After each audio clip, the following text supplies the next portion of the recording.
Pendant 9 ans, Jacob Zuma aura beaucoup dansé, beaucoup chanté, beaucoup ri aussi.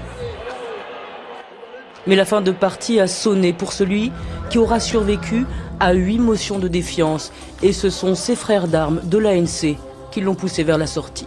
Le risque pour l'ANC, c'est que s'il reste au pouvoir, le parti ne pourra pas gagner les prochaines élections en mai 2019.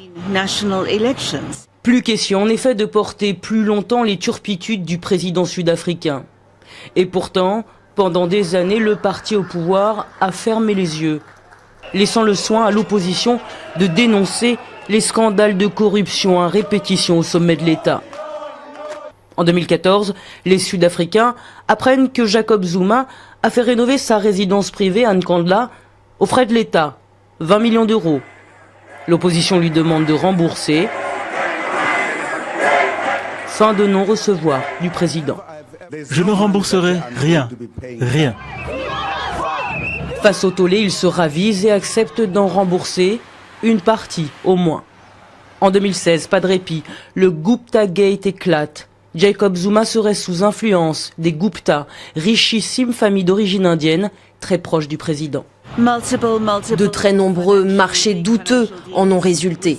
Ces 3 frères ont eu une influence démesurée, jusqu'à choisir certains ministres qui composent le gouvernement de Zuma. Tout cela a généré un fort manque de confiance et de respect vis-à-vis de l'ANC, le parti au pouvoir. Et puis, il y a le bilan économique, calamiteux.